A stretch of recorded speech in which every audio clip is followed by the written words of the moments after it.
students to the online class of branch mechanical engineering for the subject manufacturing technology.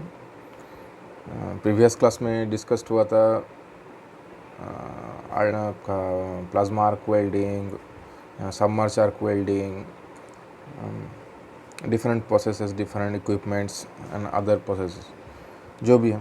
तो today we are going to discussed about explosive welding process.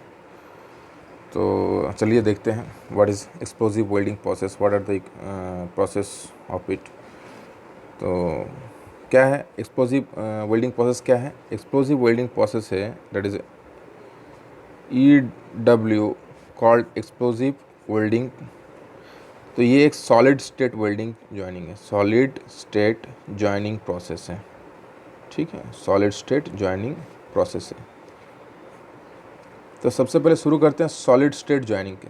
क्या solid SSJ means solid state joining, और SSW solid state welding क्या है? Solid state welding क्या है? कोई भी दो मेटल को अगर मेटल टू मेटल कांटेक्ट करने की वजह से अगर ज्वाइन हो जाता है, कोई भी if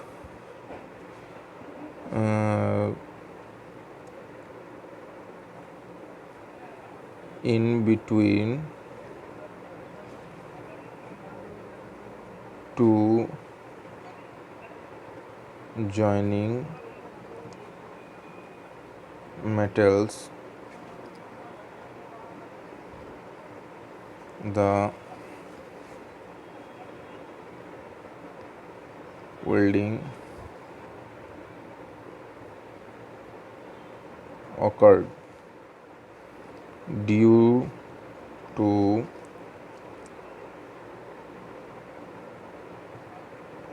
external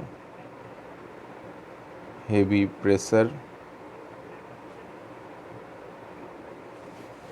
or friction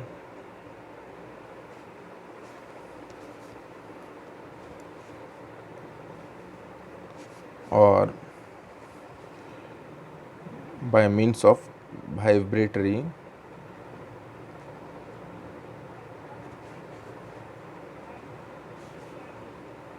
motion. तो ये देख सकते हैं कि अगर कोई हेवी प्रेशर इम्पैक्ट किया जाए कोई मेटल के ऊपर, दो मेटल, एक मेटल को स्टेशनरी रख के और आपका दूसरा मेटल के ऊपर अगर वो जो दूसरा मेटल होता है, मतलब मेन मेटल स्टेशनरी रहेगा, मेन जो बेस प्लेट है, और ऊपर में अगर कोई प्राइमरी प्लेट है, उसको अगर एक्सप्लोज किया जाएगा इम्पैक्ट फोर्स के ज़रिए क्रिएट, मतलब ऊपर में स्ट्राइक किया जाएगा बेस मेटल के ऊपर, तो जो इम्पैक्ट क्रिएट होता है उसके वजह से जो हीट क्रिएट होता है, तो उसके कारण वो मेटल जुड़ जाता है. ठीक है, दोनों के बीच में इंटरमीडिएट मॉलिक्यूलर बॉन्डिंग होता है, जिसके कारण से मेटल ज्वाइंट हो जाता है. तो ये फ्रिक्शन भी होता है, फ्रिक्शन भी कॉज होता है. तो फ्रिक्शन दूसरे सॉलिड स्टेट वेल्डिंग का दूसरे प्रोसेस में है, वाइब्रेटरी मोशन उसमें भी है दूसरे प्रोसेस में. ठीक है, उसमें हम ये दोनों टॉपिक हम डिस्कस करेंगे जो अल्ट्रासोनिक वेल्डिंग है प्रोसेस है उसके ऊपर. तो आज एक्सप्लोसिव वेल्डिंग में देख सकते हैं बेसिकली जो इक्विपमेंट्स चाहिए होता है. ठीक है, इक्विपमेंट्स नीडेड. बेसिकली देखिए, एक मेन प्लेट और base plate. Next we have required the primary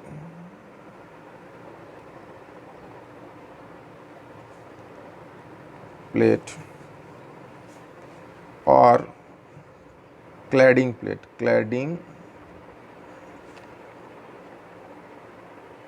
plate. Next, explosive material and detonation और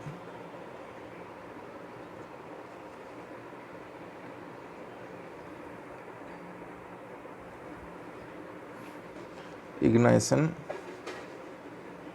पॉइंट। तो बेसिकली यही सब चाहिए होता है, और बात करेंगे, देखेंगे प्रोसेस क्या होता है कि कैसे ये फॉर्म दिया जाता है एक्सप्लोसिव वेल्डिंग को। तो चलिए देखते हैं। बेस प्लेट को, जो बेस प्लेट का बात करते हैं, जो मेन प्लेट और बेस प्लेट है, उसको नीचे स्टेशनरी रखा जाता है, ठीक है। उसके ऊपर, ठीक उसके ऊपर एक मिनिमम गैप में जो आपका प्राइमरी प्लेट है, जो कि मेन प्लेट से, ये आपका बेस मटेरियल है, ठीक है। That is a base material.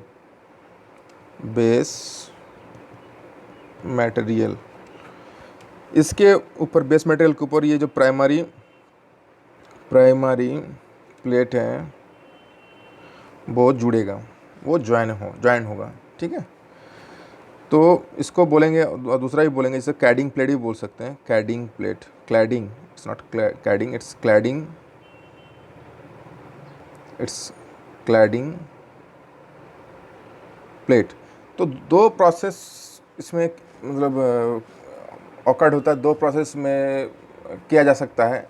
एक तो क्लैडिंग, मतलब क्या हुआ, क्लैडिंग मतलब ये जैसे कि कोई भी आपका आयरन शीट से मोटा थिक आयरन शीट है, ठीक है। थिक आयरन शीट के ऊपर अगर क्लैडिंग करना होता है, मतलब कोई कोरोजन रेजिस्ट करना होता है, कोरोजन रेजिस्टेंस करना होता है, तो ये क्लैडिंग मटेरियल और क्लैडिंग प्लेट एक चढ़ाया जाता है, जो कि एक बोलते हैं ना इलेक्ट्रोप्लेटिंग, और उसको कोरोजन रेजिस्ट के लिए एक प्लेटिंग करना।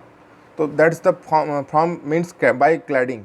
तो क्लैडिंग एक प्रोसेस है, जो कि कोई भी एक आयरन शीट्स के ऊपर अगर उसको कोरोजन से बचाने के लिए, रास्ट प्रूफ करने के लिए क्लैडिंग प्रोसेस से होके गुजरना होता है। जिसके मदद से क्या होता है, एक क्लैडिंग प्लेट होता है, थिन प्लेट, जो कि वही सेम प्रोसेस एक्सप्लोसिव वेल्डिंग में ही आता है। एक्सप्लोसिव वेल्डिंग की मदद से, एक्सप्लोसिव मटेरियल की मदद से वो ऊपर में जाके वो वेल्ड हो जाता है और चिपक जाता है, ठीक है। नेक्स्ट देखेंगे। तो ये प्राइमरी प्लेट और क्लैडिंग प्लेट, प्राइमरी प्लेट को क्या है, ऊपर एक गैप मेंटेन किया जाता है, ठीक है। एक गैप मेंटेन किया जाता है, जो lower surface of lower component surface है, that is lower component surface,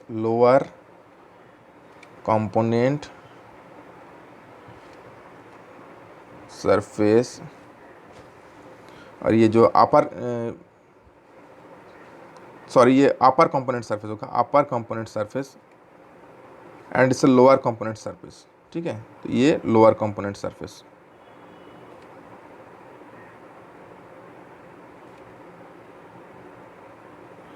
तो दोनों के बीच में गैप मेंटेन होता है। Gap basically 0.5 to 1 times to the cladding plates, 1 time to the cladding plates और बेस प्लेट,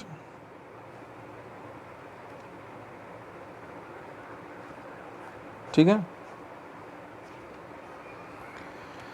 तो इसके ऊपर एक्सप्लोजिव मटेरियल का वफर होता है, ठीक है। एक्सप्लोजिव मटेरियल का वफरिंग किया जाता है, जिसको एक्सप्लोजिव मटेरियल दिया जाता है, RDX हो चाहे दूसरा कोई एक्सप्लोजिव मटेरियल हो, गन पाउडर कोई भी, ठीक है। तो एक्सप्लोजिव मटेरियल को उसके ऊपर बफर किया जाता है, एक परख चढ़ाया जाता है एक्सप्लोजिव मटेरियल का टोटल सरफेस के ऊपर। तो ये एक कॉर्नर से जहाँ पे इग्नाइशन पॉइंट होता है, ठीक है, जहाँ पे इग्नाइशन पॉइंट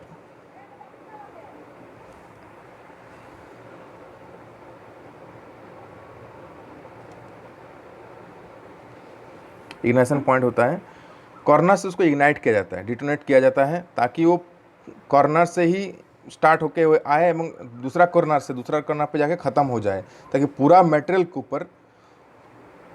के ऊपर इम्पैक्ट पड़े, पूरा मेटल के ऊपर एक्सपोज्ड जब होगा ये एक्सप्लोजिव मटेरियल, तो पूरा मेटल के में जो मेटल प्लेट, तो मेटल प्लेट है, प्राइमरी प्लेट है, उसके ऊपर इम्पैक्ट फोर्स क्रिएट हो, जो जाके स्ट्राइक करे मेन प्लेट के ऊपर।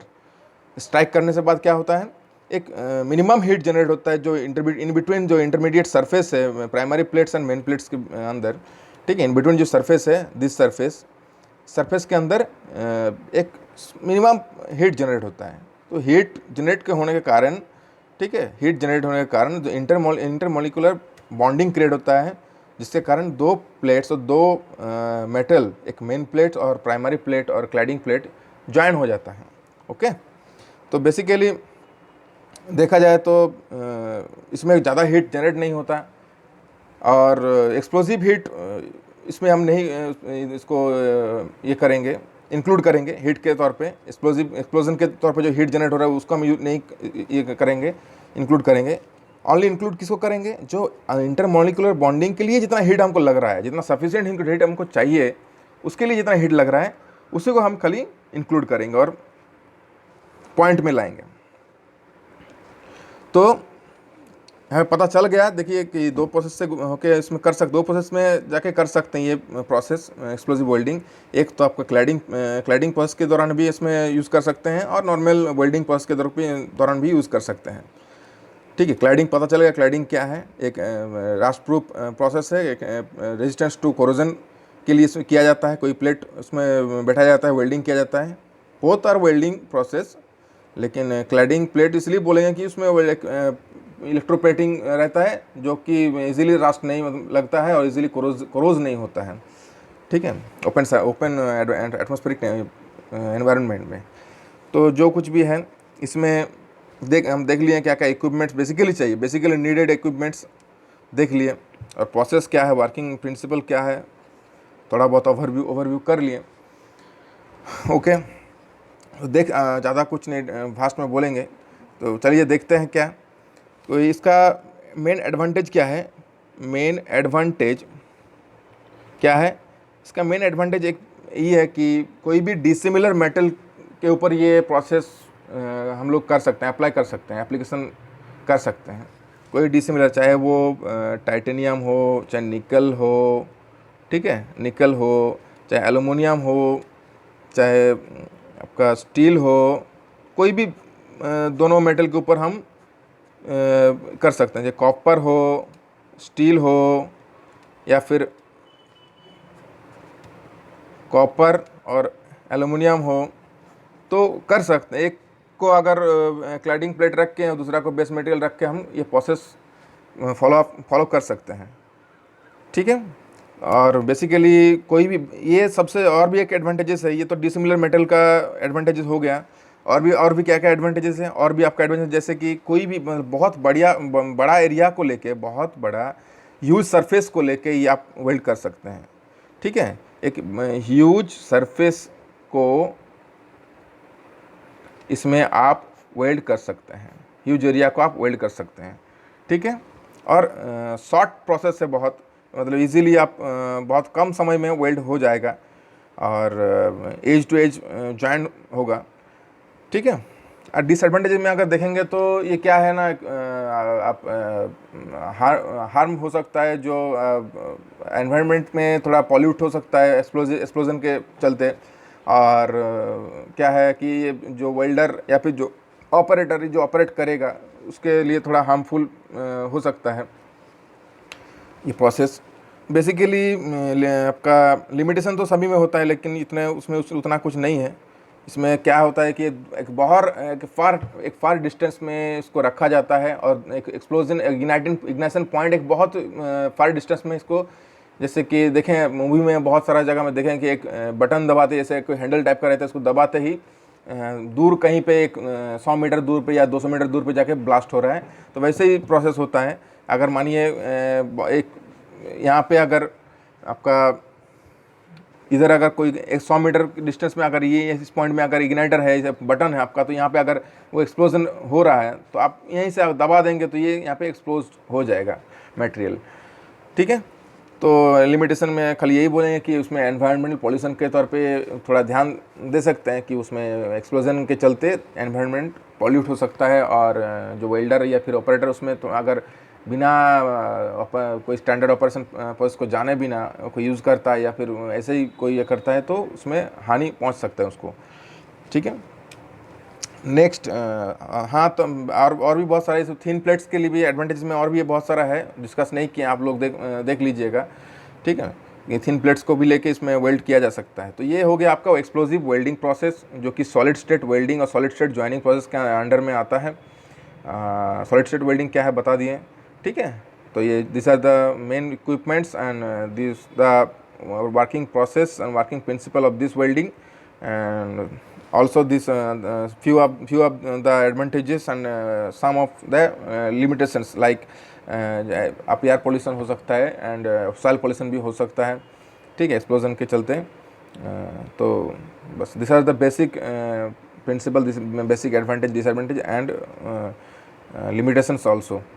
तो ये हो गया आपका एक्सप्लोसिव वेल्डिंग प्रोसेस। तो चलिए नेक्स्ट क्लास में डिस्कस करेंगे। अगर अच्छा लगा तो लाइक कर दीजिएगा और शेयर कर दीजिएगा और सब्सक्राइब भी करिएगा।